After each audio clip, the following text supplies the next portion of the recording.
Well, we must have a lot of meteorologists on top of the pit boxes today because the top cars did not come to pit road. Derek, what's going on?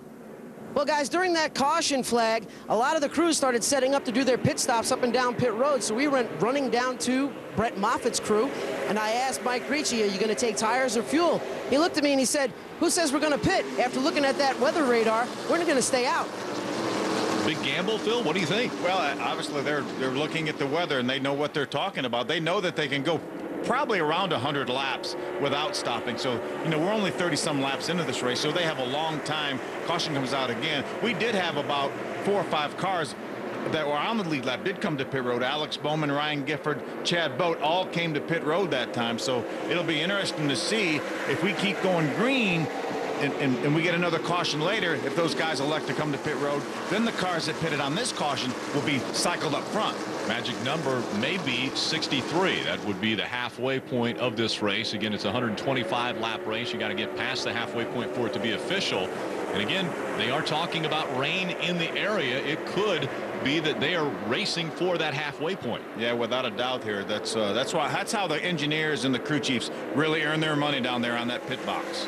Darrell Wallace Jr. just in front of the 15 of Matt DiBenedetto. Again, still out front is the 00 of Brett Moffitt. A good battle for the 10th spot. Corey Williams on the inside, Brandon Godovic on the outside.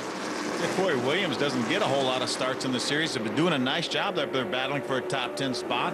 There's Michael Cherry, the A car behind him there. But that white car behind Michael Cherry was the 11 of Robert Johnson. That's Junior Johnson's son, Hall of Famer from NASCAR. Just making a few starts this year in the NASCAR K&N Pro Series East Division.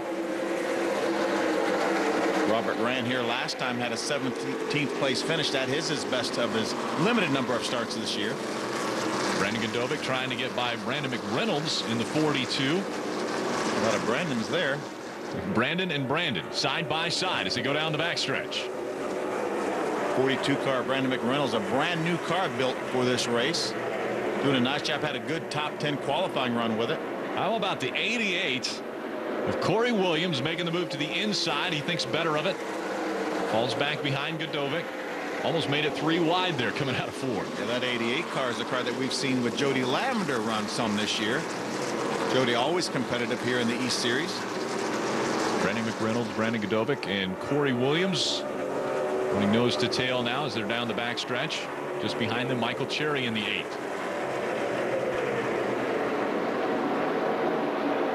A long green flag run to start this race has enabled Brett Moffitt to get out front. And once the green flag dropped once again after the most recent caution, he's been able to put some distance between himself and second place Sergio Pena. The middle of our screen right there, the 07 of Corey LaJoie. He's had 4 previous starts here with a couple top 10s at Loudon, including a 3rd place finish is his best. DiBenedetto and Eddie McDonald. McDonald looking low on that 15. DiBenedetto holding on to the spot. Remember, we talked about Matt DiBenedetto being a former winner here at Loudon in the East Series when he was driving for Joe Gibbs. Running a little higher up the racetrack, and Eddie McDonald taking that lower line, trying to cut the distance through 1 and 2. Still not able to get the right front of that 71 underneath the quarter panel of the 15 of DiBenedetto. See the 71, a Chevrolet, the 15 of Matt DiBenedetto, a Toyota, and the 07 of Corey LaJoie right behind them, a Ford. Would you believe that every single race this year has been won by a Toyota? It's been shocking because there are obviously good vehicles out there. Corey LaJoie in the Ford has run very well. We've seen Chevrolets run well, but no one has gotten to victory lane other than a Toyota this year. And obviously Toyota hasn't been around that long in NASCAR, but this is the 56th race here at Loudon for the East Series, and 36 of those have been won by Chevrolet. And they would like to break the streak of Toyotas in the 2011 season. Lap 45 of 125. Again, the magic number 63 is the halfway point, as a lot of people continue to look to the sky to see the clouds rolling in and the potential of rain. We see Chase Elliott looking a little bit higher on Ben Kennedy. And you mentioned Robert Johnson in that 11. It's amazing how the history of NASCAR is kind of in that little shot right there. You've got Junior Johnson's son leading that battle right there. Then Lisa France Kennedy's son in second and Bill Elliott's son running third in that little battle. The history of NASCAR right there on the screen. Ben's going to pull to the inside of Robert Johnson to try to make that move. Way down, even left side tires underneath the yellow line was Ben Kennedy, and now we see Chase Elliott taking advantage of a little bit slower Ben Kennedy as he tried that low line and it didn't work out, and Chase Elliott gets by. Ben's going to go down there again, try to see if he can get up there with Chase Elliott. Now Chase is going to move to the outside of Robert Johnson. Robert Johnson won't be able to get on the throttle as quickly coming out of 4, and Chase Elliott gets by. It's a good example of that outside groove, having some grip up there. Nice move by Chase. Chase has made it work, the outside groove, and he's been able to get by both Robert Johnson and Ben Kennedy. Now he'll set his sights on the 8 of Michael Cherry.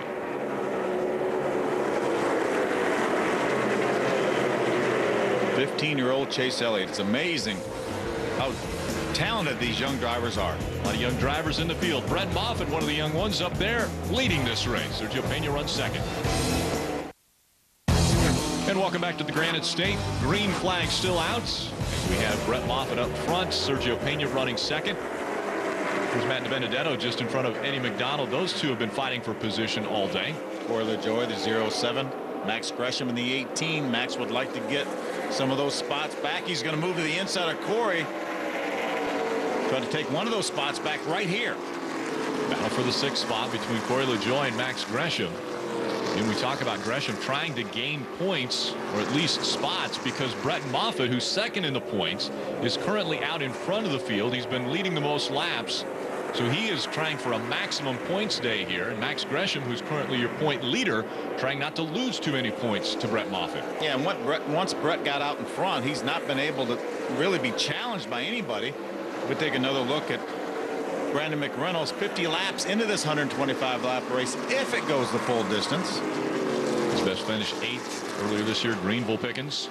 And Brandon McReynolds, after Greenville Pickens decided they were going to run the entire remainder of the season. Great opportunity here for Brandon.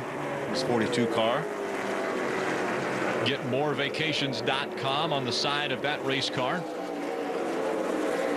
Win big at GMV.com on the hood. They were looking for sponsorship, as are many of the drivers in this series, trying to get an opportunity and a chance to be seen by, obviously, the Cup Series, the Nationwide Series, the Truck Series. And a great place to do it is when you're running in companion with, say, the Cup Series who run here on Sunday. Yeah, there's nothing better than you can do is put yourself in a position to be seen by people.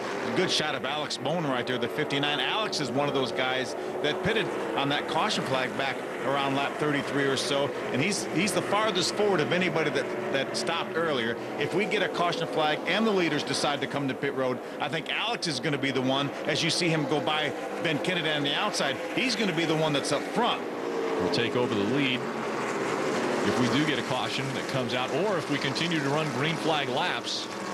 The leaders out front of Alex Bowman will have to come in before him, so he really is in a good situation right now if we don't get rain. Yeah, we feel like he can probably go the distance. He pitted around lap 33, 34, whatever that was. So these guys say they can probably get there from there. So right now he's in a great position if the weather holds off.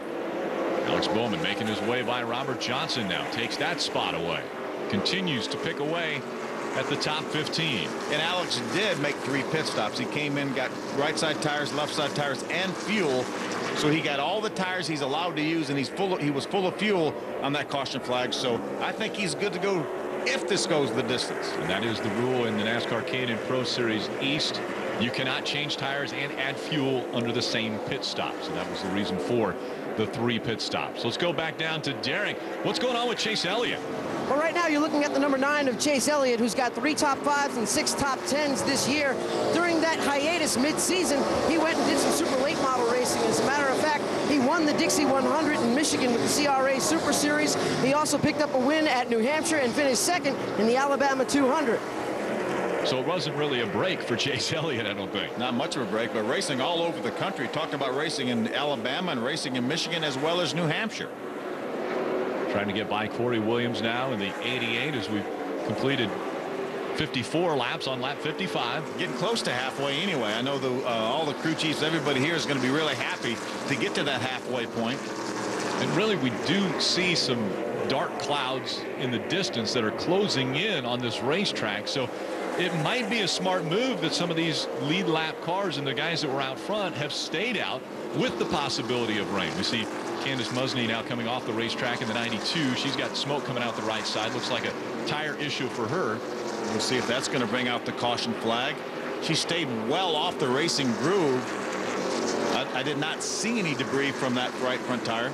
Takes the access road through 3 and 4, so definitely not in the racing groove as we watch Corey LaJoie and Max Gresham continue to battle for position. Again, Gresham trying to close in as he gets a little loose there, looking to the inside of that the 07.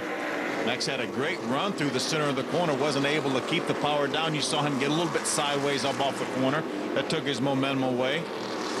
Staying in front of the 16 of Daniel Suarez.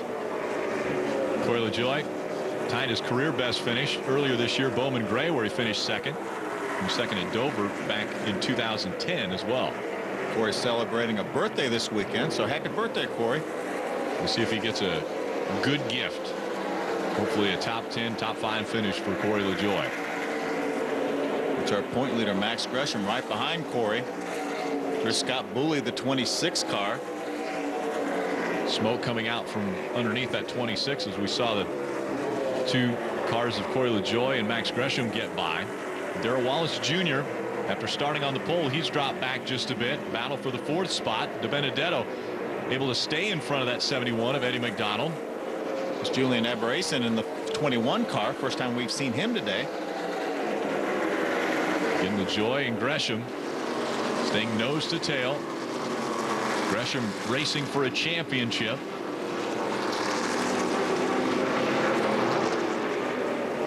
Coming up on that 21, as you just mentioned, Julian Aberrason, and the 12 of John Salemi. It's the first start in the 12 for John Salemi.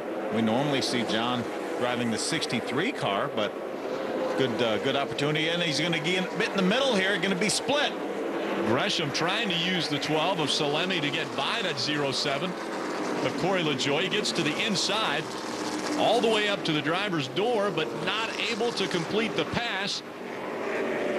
But you see Corey LaJoie was stuck behind that 21 of Julian Aberrason. And again, Gresham looks to the inside hard into turn number 3. Side by side they go for position. Does a nice job of holding that car down. See if he can get to power down. You see him get sideways again. He loses just that momentum. That may allow Suarez to get by him on the inside. Daniel Suarez taking advantage of a sliding number 18 of Max Gresham, and Suarez takes the spot away. Well, that's being in the right place at the right time and really jumping on an opportunity. Nice job by Suarez. So Gresham, after battling with Corey LaJoie for position, drops a spot as Daniel Suarez has been able to get by. And that's so frustrating as a driver, too, for Max Gresham. Work and try to get that spot and end up losing one. Brett Moffitt still holds on to the lead here at New Hampshire.